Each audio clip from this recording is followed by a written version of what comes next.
Keep on pressing your way. Don't turn back. Stay in the fight. I remember going home after leaving home for so many years. I would always go by and visit my aunt. She was one of the older aunts. And she would always ask me, "Are you still in the fight? You still fighting?" And I'd say, "Yes, ma'am." She says, "I'm in the ring too. I'm still fighting. I'm hollering, but I'm not stopping." And I thought that was remarkable. Amen. She was broken physically. She was still in the fight. And years went by, and she was about 95, and I went to see her, and she opened her eyes when I walked to the room. She says, "Oh, Sammy, good to see you." And she looked at me. She said, "You come to see me before I pass on?" She said, that caught me by surprise. She says, "Are you still in the fight?" I said, "Yes, ma'am."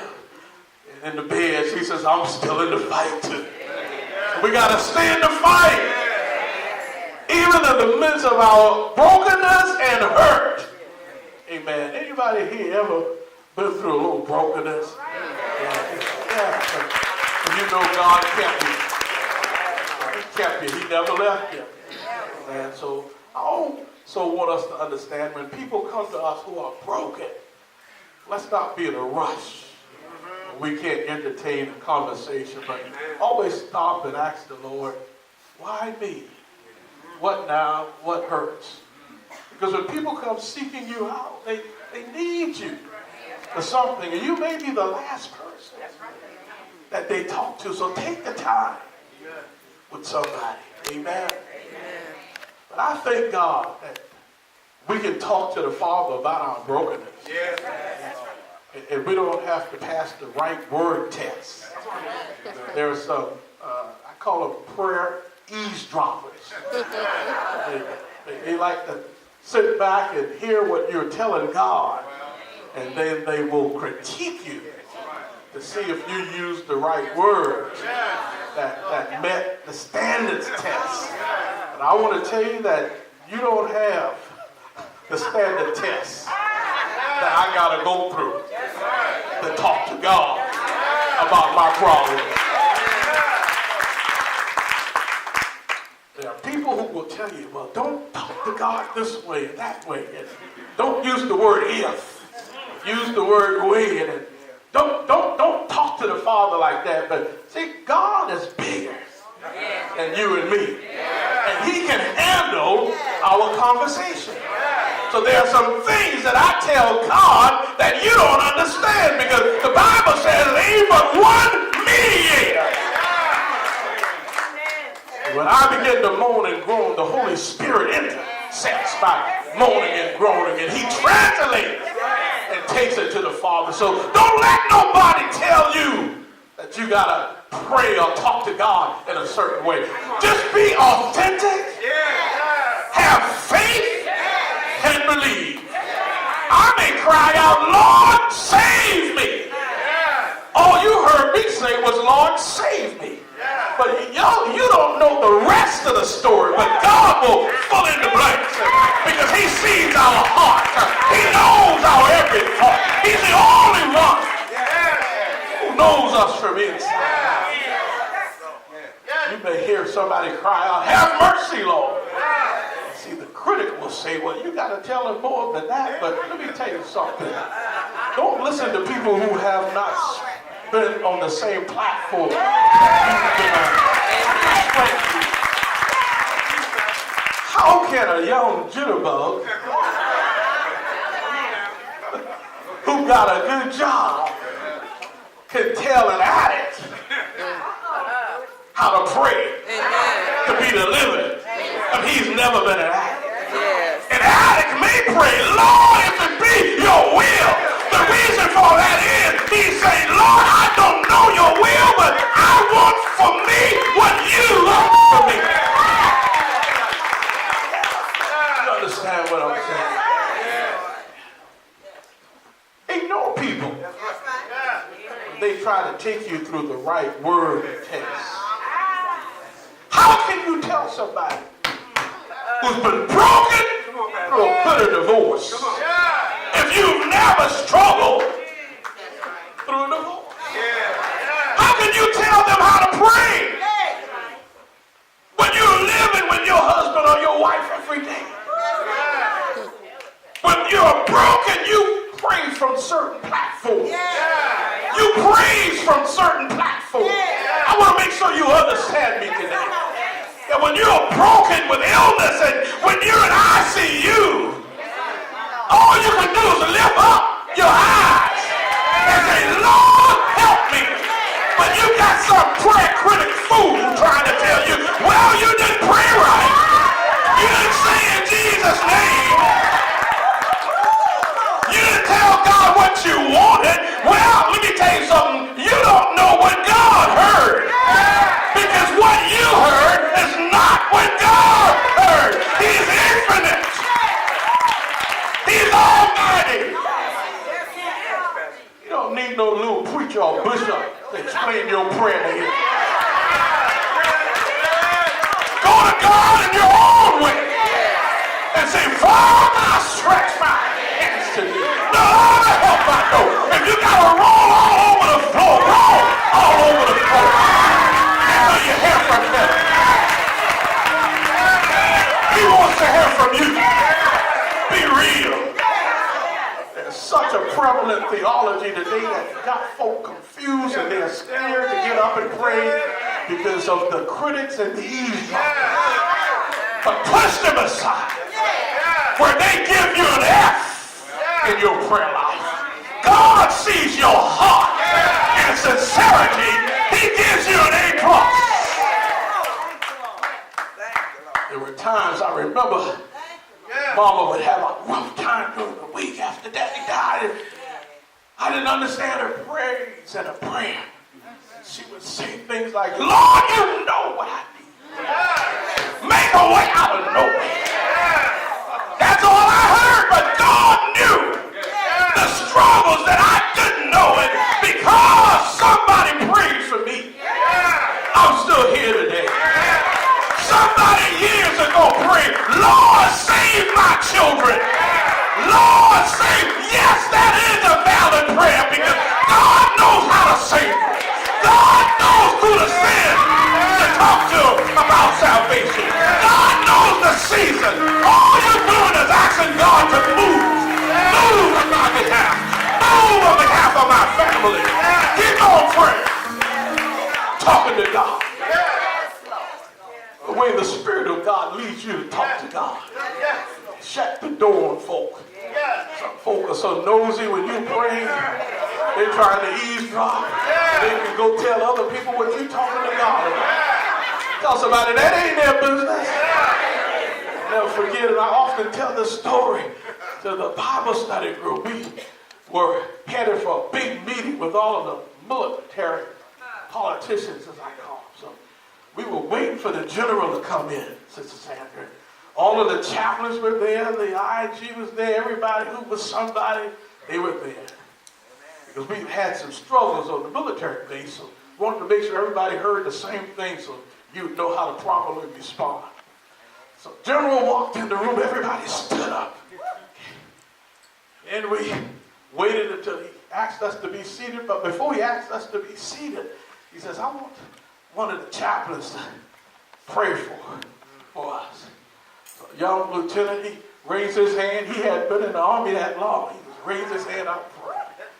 So he started praying. But when he finished his prayer, the general says, I didn't hear you. You didn't pray loud enough. He said, he hadn't been in the army long enough. He said, sir, no disrespect to you, but I was talking to God. Sometimes you got to let people know the real deal. You asked me to talk to God. That's who I went to. I don't need you to try and filter my prayer. Regardless of your position, regardless of what your educational level is, regardless of what your rank is, all I need to do is talk to God and know that Jesus is on the main line. Tell him what you want. Somebody say, when he's on the main line, I can call him in the midnight hour. I can call him early in the morning. I can tell God all about it. Yes, all about my struggle. But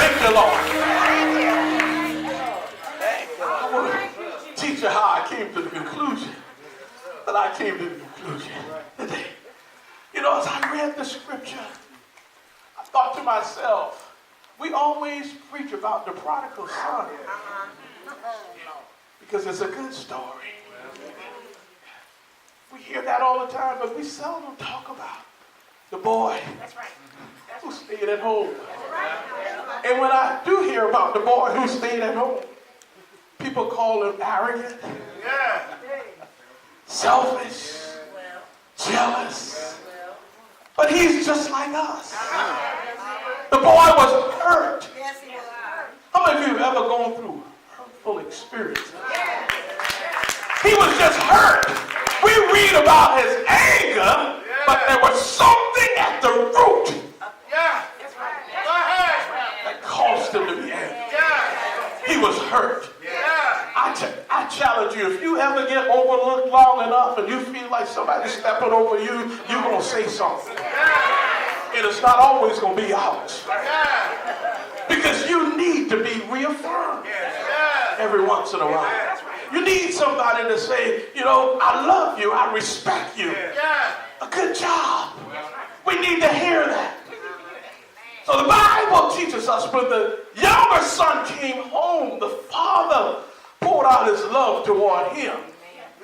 And the older son, when he heard the music and the dancing, the Bible says he got upset, he got angry, and he refused to go in to celebrate with his brother, with his father, with the neighbors. He looked at his father.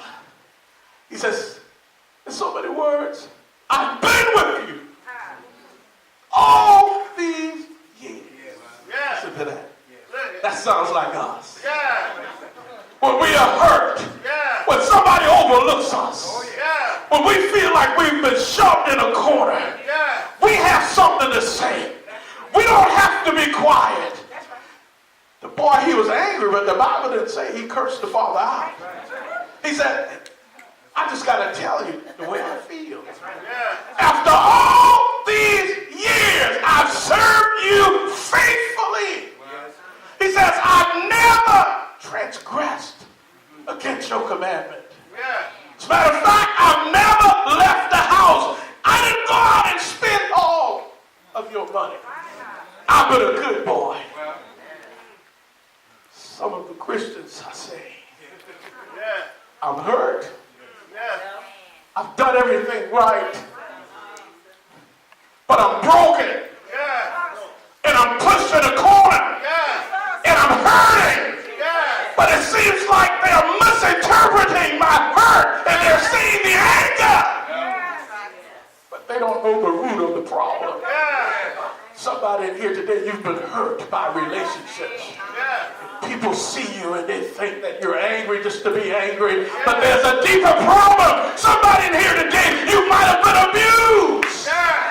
And you appear to be angry and people see the anger, but there's a deeper problem. All you want to do is say, somebody hear me.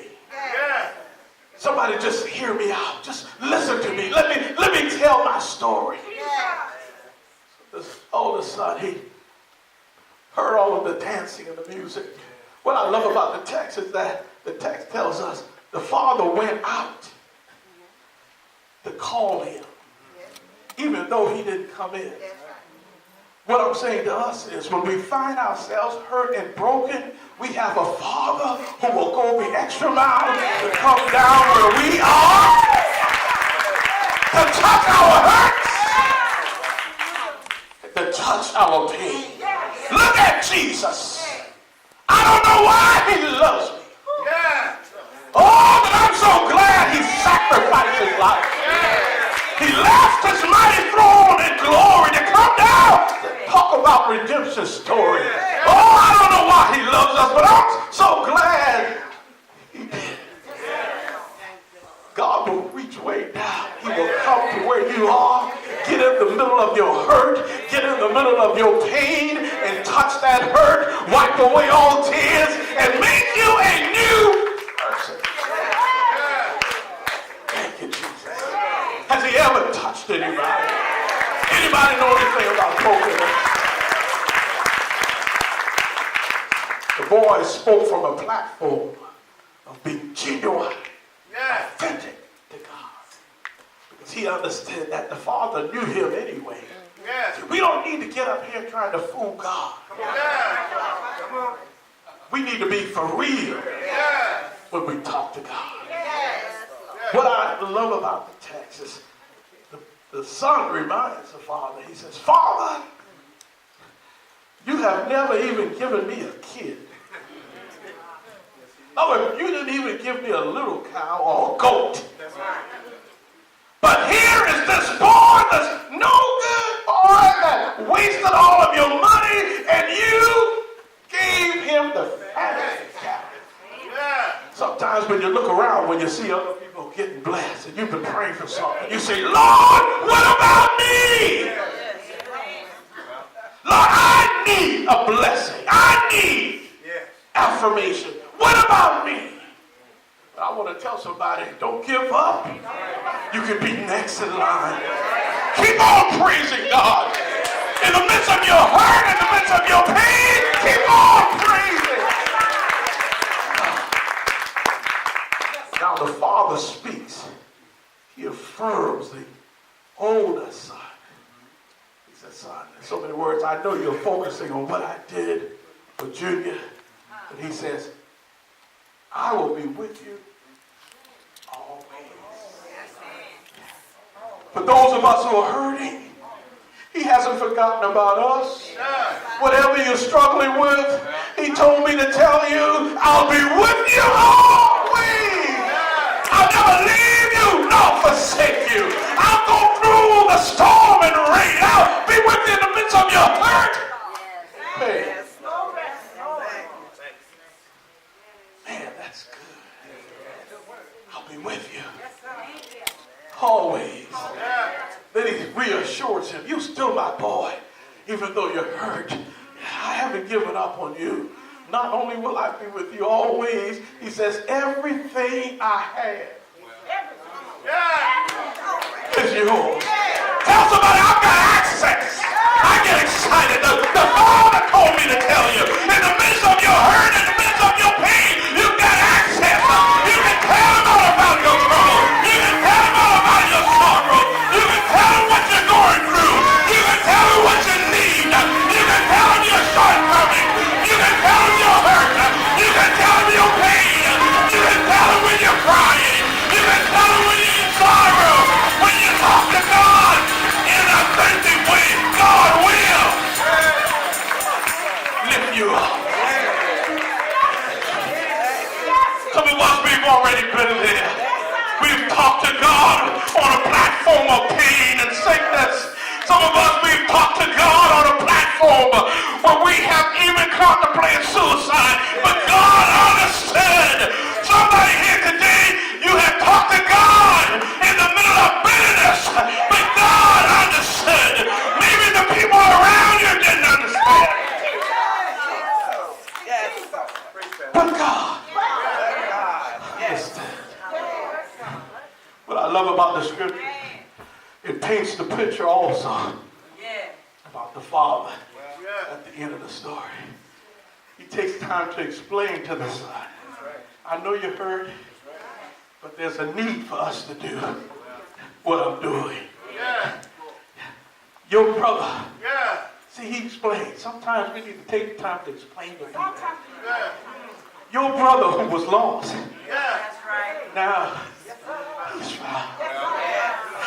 I thought he was dead, but now he's alive. What am I trying to tell you? I'm trying to tell you what Jesus told in the parable. We got to learn to rejoice in the middle of our hurt. Rejoice in the middle of our pain. Rejoice in the middle of our struggles. Somebody ought to put it in the hands of the Almighty God. If you're going through something today, don't let your struggles keep you from rejoicing. Make up your mind. Get up out of your seat. Get up out of your chair of having a pity party and say, Lord, I will bless the Lord. Oh, my soul. And all that is within me, I will bless his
my kids.